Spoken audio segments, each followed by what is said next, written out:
할렐루야. 저는 이 회중들을 좀 심각하게 만드는 재주는 많은데요. 이 반짝반짝하게 하는 재주는 별로 없습니다. 하지만 오늘 또 이렇게 아침에 여러분하고 같이 예배드리고 말씀을 나눌 수 있게 되어서 감사합니다. 우리는 항상 여러분 그 회중들은 이 목사들에게서 새로운 것만을 기대하는데 이 복습도 괜찮습니다. 그래서 지난주일하고 본문이 거의 비슷한데 그냥 김광철 목사님 설교한 거 박성규 선교사가 와서 복습하는가 보다, 그렇게 편안한 마음으로 예배에 임해 주시면 좋겠습니다. 저는 목사님 말씀하신 대로 안식년이 이제 거의 끝나가는데요. 시간이 이 나이가 들면 들수록 더 빨리 가는 것 같아요. 미국에 들어온 지가 엊그제 같은데 이제 한 2달 있으면 다시 케냐로 돌아가게 됩니다.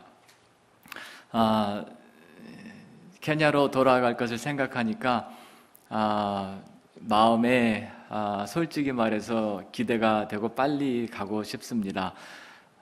아무래도 저는 집이 거기라고 생각이 돼요. 근데 요전날에 5번 프리웨이를 가면서 산을 바라보니까 또 여기가 내 집이구나 하는 생각이 들어요. 그래서 집이 어딘지 잘 모르겠습니다. 저 있는 데가 집이라고 생각하면서 저희들은 살고 있습니다. 제가 처음 케냐에 갔을 때 제 상관되는 선교사에게 순종을 하지 않은 사건이 하나 있었습니다. 그걸로 인해서 하나님께서 저를 좀 심하게 책망하시고, 그래서 제가 시간이 얼마 지난 후에 그 선교사님하고 같이 식사를 하자고 하면서 제가 용서를 빌고 잘못했다고 했습니다. 그래서 화해를 하고 관계가 회복이 되었습니다. 나중에 그 선교부를 나오기는 했지만은 이렇게 뭔가 확 이렇게 체에서 막혀 있다가 풀어진 듯한 그런 느낌이었습니다. 오늘 이 아침에 읽은 성경 본문이 베드로와 예수님의 이 관계가 회복되는 그런 장면입니다. 제가 제목을 베드로의 2번째 고백이라고 했는데, 베드로가 첫 번째 고백을 했죠. 주는 그리스도시요 살아계신 하나님의 아들이니다 하는 그런 놀라운 이 교회의 초석이 되는 그런 고백을 베드로가 했습니다. 그리고 3년 동안 예수님을 열심히 따라다녔는데 결과가 안 좋았죠. 그 메시아라고 생각하던 분이 그만 그 로마의 이 사형 수단인 십자가라는 그런 엄청난 고통을 당하고 돌아가셨다고요. 그래서 이제 베드로의 삶 속에서는 이 회복이 좀 필요했습니다. 그래서 이제 오늘 읽은 본문에서 베드로가 또 예수님께 엄청난 고백을 하게 되는데, 우선 이 본문을 보기 전에 상황 설명이 좀 필요합니다. 이 제자들이 예수님이 돌아가시고 나서 엄청난 충격에 빠져 있었죠. 그거는 상상을 못한 일이에요. 자기네가 메시아라고 생각하고 또 하나님의 아들이라고 생각했던 그 선생님이 십자가라는 것을 통해서 돌아가셨다고요. 그런데 그것도 잘 마음에 수용이 안 되고 접수가 안 됐는데 3일 뒤에 또 그거보다 더 엄청난 그분이 다시 살아나신 일이 발생을 했습니다. 그런 다음에 예수님이 갈릴리에서 보자 그러고 마리아한테 제자들한테 전해달라고 부탁을 하셨습니다. 부활하신 후에. 그래서 제자들이 그래서 갈릴리로 갔는지, 아니면은 업이 원래 고기 잡는 업이고 또 갈릴리 출신이기 때문에 갈릴리 바다로 갔는지는 잘 모르겠습니다만 아마 2가지가 다 해당이 되지 않을까 생각이 됩니다. 그래서 밤새 이 고기를 잡았습니다. 그런데 아무것도 잡지를 못했어요. 그래서 아침이 이제 밝아오는데 얼마나 또 힘들었겠어요. 이 일을 했는데 결과가 없으니까 어부들이 이 고기를 많이 잡아 올리면 참 신이 난다고 하는데, 이 망을 걷어들일 때 고기가 하나도 안 붙어 있으면 그것처럼 힘 빠지는 일이 어디 있겠습니까? 그런데 예수님이 그때 제자들을 만나려고 아침에 갈릴리 호숫가, 안개가 낀 호숫가로 찾아오셨습니다. 호숫가에 안개가 낄 때 아침에 얼마나 아름다운지 아세요? 근데 예수님이 그 제자들을 향해서 고기가 좀 있느냐, 고기를 잡았느냐, 그렇게 외치셨습니다.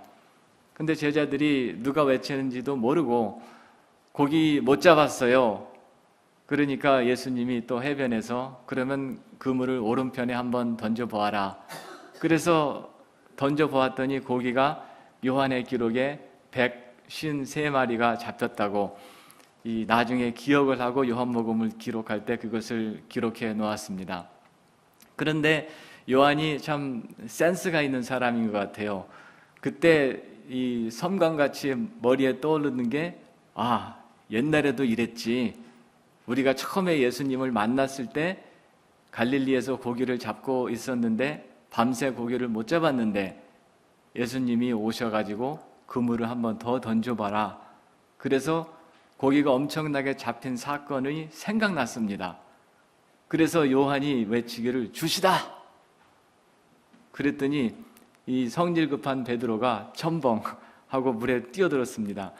이 베드로는 참 이 성질이 급하고 용감한 사람이었던 것 같습니다. 옛날에 그 풍랑에 치던 바다에서 예수님이 걸어오시면서 너도 한번 걸어볼래? 그러니까 네 하고 첨벙 뛰어들었는데, 이번에도 마찬가지로 요한이 주시다 하니까 그냥 첨벙 물에 뛰어내려서 무트로 걸어갔습니다. 이제 다른 제자들은 이제 배를 타고 무트로 나왔지요. 나와서 보니까 이 해변가에 예수님이 숯불을 피워놓고 생선을 굽고 계셨습니다. 이것 역시 참 로맨틱한 장면이에요.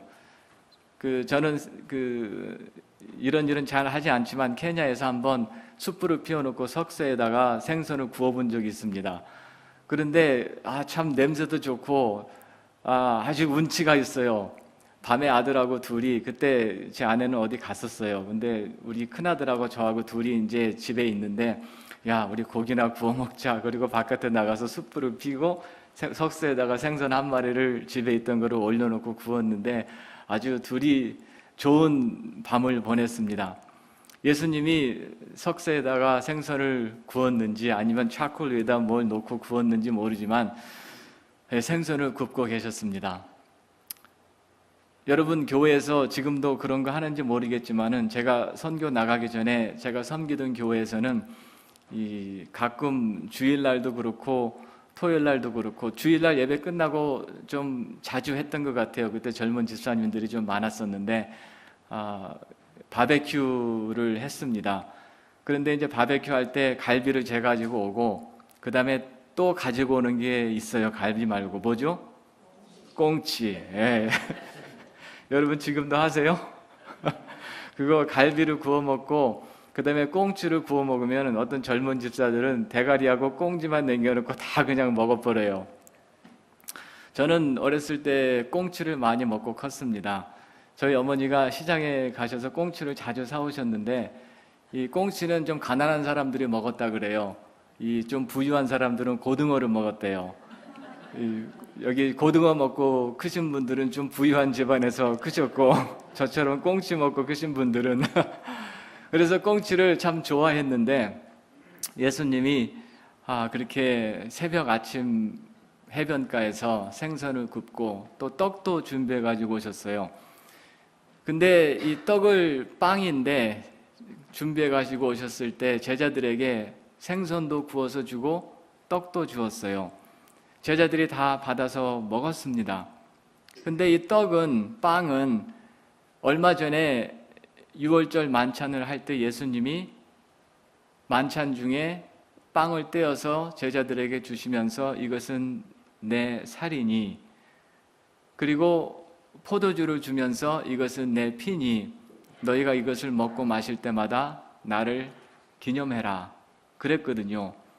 그런데 그때 식사를 하고 돌아가시고 부활하시고 성경에 나온 걸로 보면은 처음 식사를 하는 거예요. 그러니까 그때 유월절 만찬 식사하고 이 갈릴리 아침 새벽이 그 다음 식사인 거예요.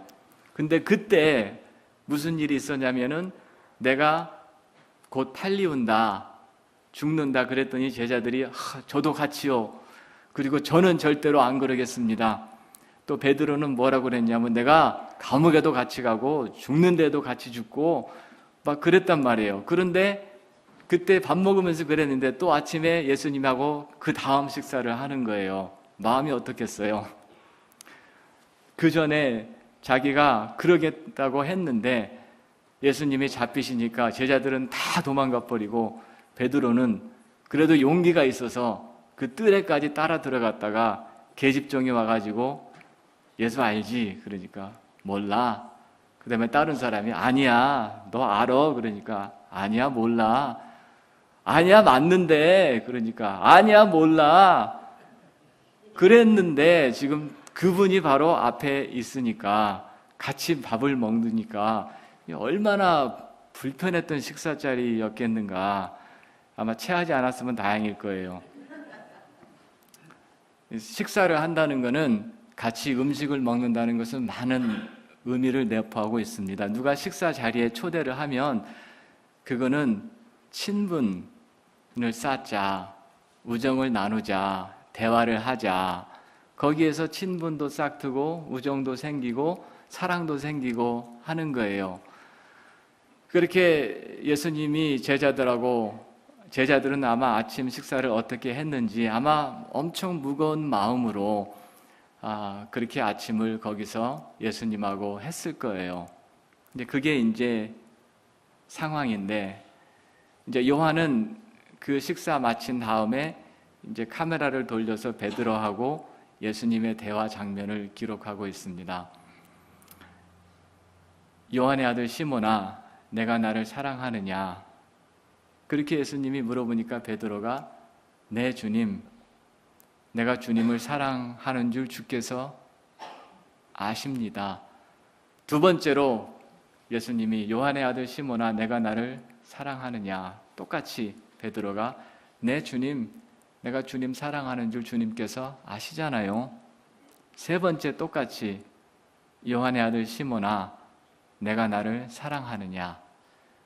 세 번째 물어보니까 베드로가 마음이 상했다고 성경은 기록하고 있어요.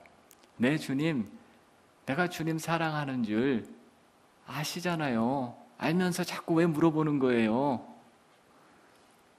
그것이 지금 대화 내용입니다. 여기서 오늘 아침에 몇 가지를 좀 살펴보고 싶습니다. 첫째, 왜 예수님은 베드로를 베드로야 라고 안 부르고 요한의 아들 시몬아 그렇게 불렀을까? 베드로라는 이름은 예수님이 시몬을 바닷가에서 처음 만났을 때 내 이름을 게바라 하리라. 게바, 베드로 같은 말이거든요. 그리고 새로운 아이덴티티를 줬습니다. 그리고 나중에 베드로가 첫 번째 고백을 했을 때 이 반석 위에 이 베드로 위에 내 교회를 세우리니 음부의 권세가 이기지 못하리라. 그것이 베드로거든요. 그런데 예수님은 베드로라고 부르지 않고 그렇게 호칭하지 않고 시몬아 그렇게 불러줬어요. 무슨 말이냐 하면은 너는 원래 시몬이잖아. 너는 원래 어부였어. 그리고 너는 원래 보잘것없는 사람이었어. 그때로 다시 한번 돌아가 보자. 나를 따라다녔던 그 시간 말고 처음으로 돌아가 보자. 예수님의 배려라고 생각이 됩니다. 베드로가 베드로라는 이름으로 예수님이 불렀으면 더 마음이 힘들었을 거예요.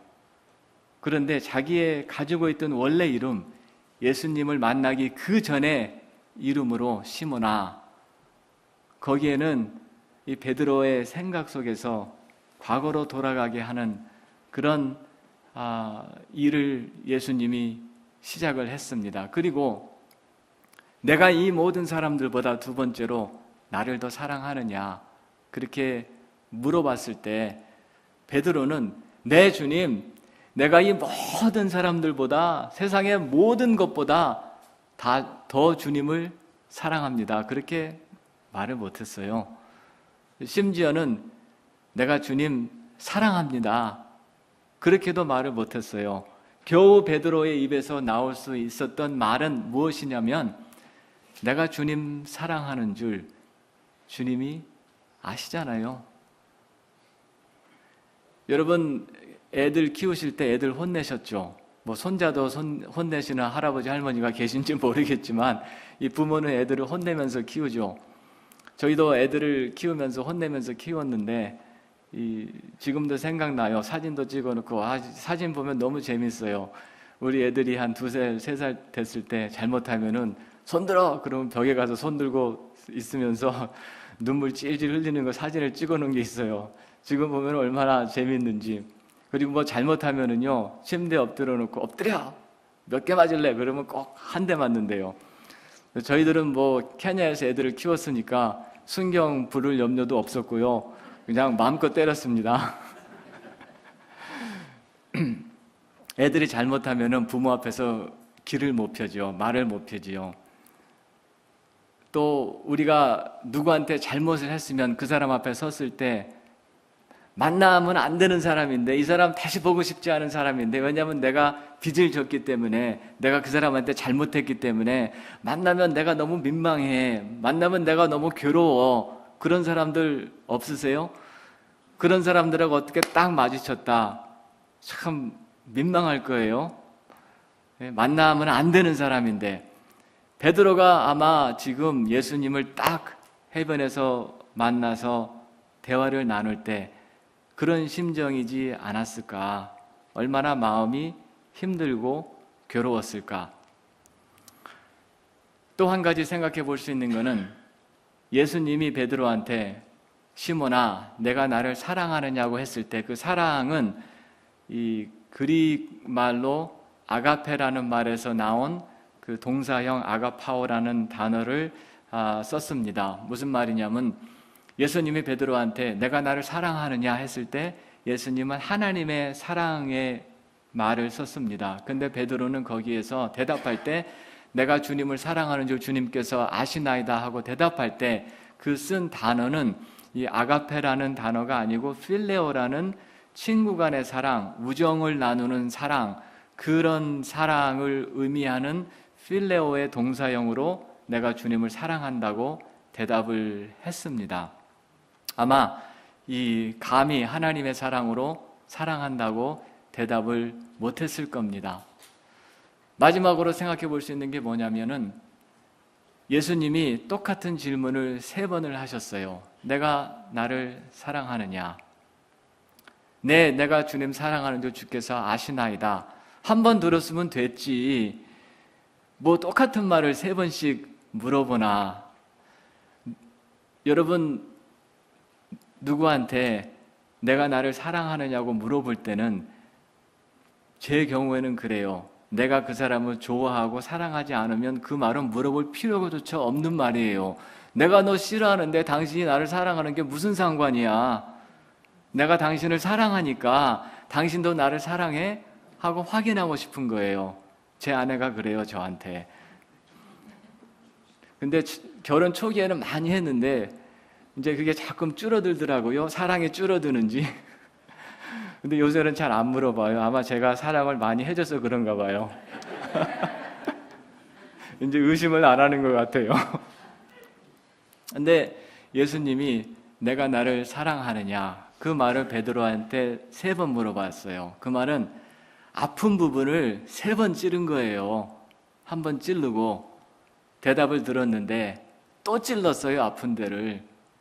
그리고 3번째 찔르니까 베드로가 너무 마음이 아픈 거예요. 이거는 자기는 주님을 사랑하는데, 그런데 그 사랑하는 주님을 모른다고 했으니 그분이 나 앞에 와서 나한테 고백하라고 하는데, 고백은 하는데 마음이 어땠을까?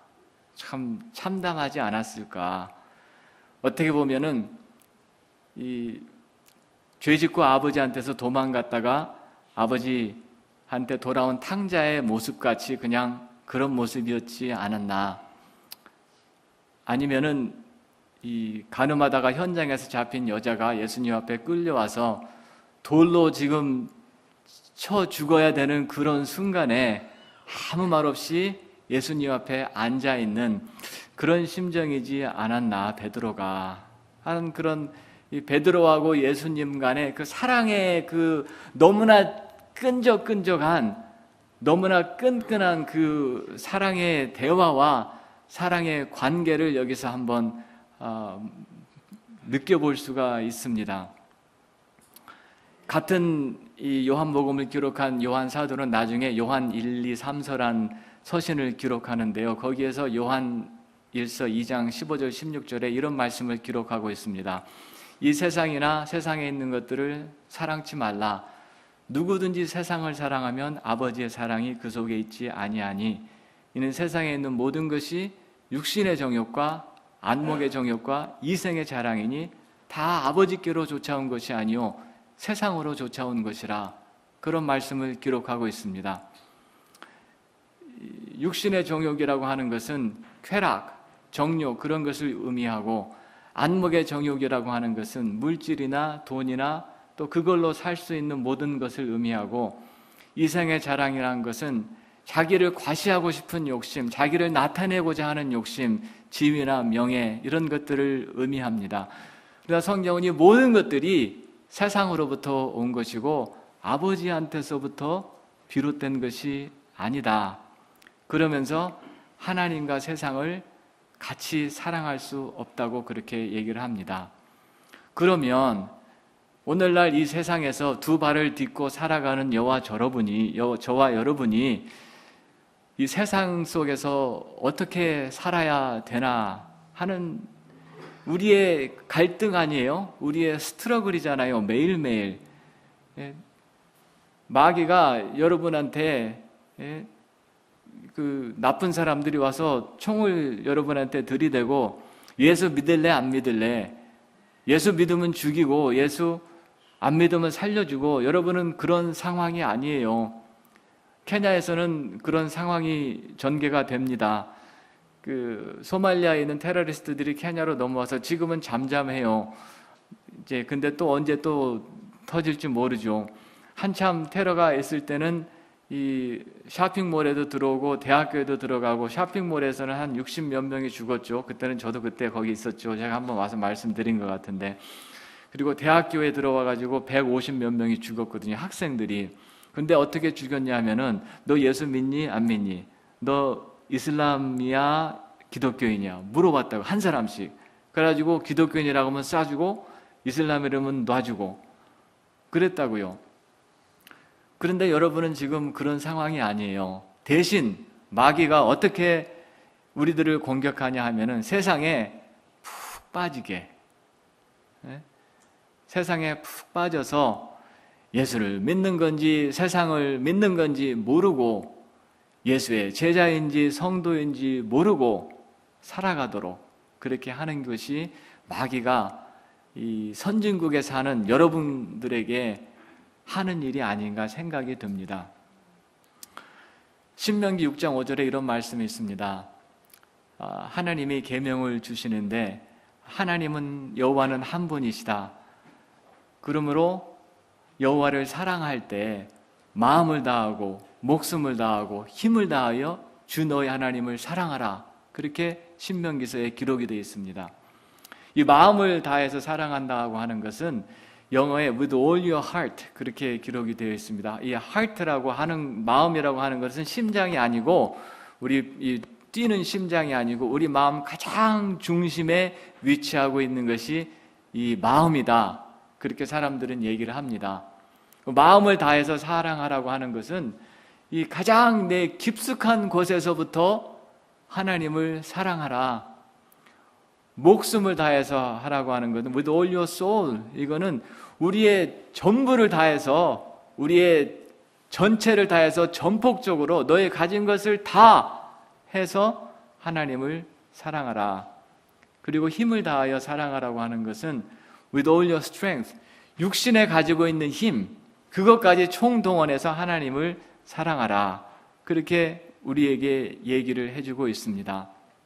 그래서 이 구약이나 신약이나 오늘 우리 아침에 읽은 그 예수님과의 베드로의 대화 내용이나 보면 결국 하나님하고 우리하고에 있어서 우리가 믿음 생활한다, 신앙 생활한다 하는 것은 내가 하나님을 사랑하는 거다. 그렇게 얘기를 할 수 있습니다. 내가 주님 위해서 얼마나 많은 일을 하느냐, 그것이 아니에요. 그거는 부수적인 거라고 저는 생각을 합니다. 저는 모태신앙이고 그리고 20대 초반부터 설교를 시작했고 30대 초반에 목사가 됐고 40대 초반에 선교사로 나갔고 이제 환갑이 지났습니다. 근데 환갑 잔치는 안 해주더라고요, 식구들이. 그런데 이 시간이 가면 갈수록, 세월이 흐르면 흐를수록 내가 주님을 위해서 무슨 일을 해야 되겠다 하는 것은 자꾸 줄어들어요. 케냐에 이번에 돌아가면 할 일이 많아요. 오늘 아침에 목사님하고도 목사님한테 제가 부담을 드리면서 이런 일을 해야 된다고 많이 얘기했어요. 계획이 많아요. 한데 그것이 중요한 것이 아니고 정말 중요한 것은 내 일생에서 내가 예수의 제자로 살아가고 예수의 군사로 살아가고 성도로 살아가면서 얼마나 내 마음속에서 내가 섬기는 하나님을 사랑하고 그 사랑한다 사는 하나님에게 아침마다 내가 고백을 할 수 있느냐. 아침에 일어나면은 하나님, 주님 그렇게 부르면 주님이 앞에 계신 것처럼 느껴지느냐, 아니면 저 멀리 가 계신 주님인가. 주님, 내가 주님 사랑해요 말할 때 눈에서 눈물이 나는가, 내 마음이 뭉클한가. 이거는 감정적인 것을 떠난 거예요. 감정 이상으로 내 존재가, 모든 세포가 내 힘을 다해서 내 몸이 연약할지라도 내가 새벽에 주님 앞에 나가서 새벽 제단을 옛날같이 쌓지 못할지라도, 내가 옛날처럼 교회에서 봉사를 막 많이 못할지라도 내 마음 정말 저 깊숙한 곳에, 그리고 내 온 존재가 여호와를 향하는가, 하나님을 사랑하는가, 그리고 그것을 내 입으로 고백할 수 있는가, 그리고 그 고백에 맞게 내가 세상을 살아가는가, 오늘 하루를 살아가는가, 기쁨 속에서 감사 속에서 살아가는가. 그렇게 살면은, 그래서 그런 삶이 천국이다. 우리 주님은 우리로 하여금 그러한 삶을 살기를 원하세요. 우리가 세상에 태어날 때는 다 죄인으로 태어나죠. 죄인으로 태어난다는 말은 아기가 이쁘고 귀엽고 그렇지만은 다 망가져서 태어난다는 말이에요. 이 예쁜 아기가 지금 망가진 작품으로 태어난다는 거예요. 그 아기가 커서 예수를 믿고 고백하면, 주님과의 관계가 회복이 되면, 창조주 하나님을 인정하게 되면 비로소 그 아이가, 그 사람이 이 하나님과의 관계가 성립이 되는 거예요. 그 관계가 성립이 됐다고 해서 다 끝나는 것이 아니고, 일생을 가면서 그 사람의 일생 속에서, 인생 속에서 계속해서 치유돼야 되고, 계속해서 새롭게 돼야 되고, 계속해서 성령님과 말씀의 인도를 받으면서 충만해가지고 그렇게 인생을 살아야지, 우리가 눈을 감을 때 평안하게 눈을 감고 나는 잘 살았다, 나는 정말 감사하다, 나는 정말 죽을 준비가 돼 있다, 그렇게 고백을 할 수 있는 거예요. 오늘 아침에 여러분의 마음속에 한번 질문을 해보세요. 아무개야, 누구누구 집사야, 누구누구 권사야, 아무개 장로야, 내가 정말 나를 사랑하느냐? 라는 주의 음성을 한번 들어보시고 거기에 대답을 해보시기 바랍니다. 예수님은 우리를 치유하기 원하세요? 치료하기 원하세요? 저도 보면은요, 이 마음이 참, 이 사람의 마음이라는 게 얼마나 왔다 갔다 하는지 몰라요. 얼마나 많은 잡생각이 하루에도 왔다 갔다 하는지 몰라요. 근데 목사인 저도 그러는데 세상에서 사는, 일터에서 사는 여러분들은 얼마나 더 하겠어요? 계속해서 새롭게 되어야 돼요. 우리 영혼이 계속해서 주님과 만나야 돼요. 그리고 우리의 영혼은 계속해서 주님한테 고백을 해야 돼요. 그리고 주님께서 주시는 새로운 힘을 날마다 공급받고 주일날마다 새롭게 되고 그렇게 인생을 살아간다면 얼마나 우리 주님이 기뻐하실까? 그런 생각을 했습니다. 그러한 은혜가 여러분 개인의 삶 속에 임하시고 또 교회적으로 그렇게 임하셔서 목사님이 반짝반짝 하라고 그러셨는데 좀 반짝반짝 하시는 성도들이 다 되셔서 가식적으로 주일날 교회에 마스크 쓰고 와가지고 웃지 말고 정말 내 마음이 기뻐서 웃으시고 가식적으로 와서 악수하지 말고 저는 그거 너무 싫어요. 주중에 마음대로 살다가 주일날 딱 올 적에는 가면 하나 쓰고 와가지고 아무 일도 없었다는 듯이 그렇게 웃고 악수하고 찬양하고 찬양대 잘하셨어요. 은혜 받았어요.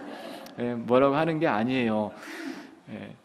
그렇지만 진정으로 진심으로 예배드리고 또 아픈 거 있으면 얘기하고 힘든 거 있으면 나누고 그러면서 그런 공동체를 이루어 간다면 우리 개인의 삶이나 이 공동체의 삶이 얼마나 좋을까.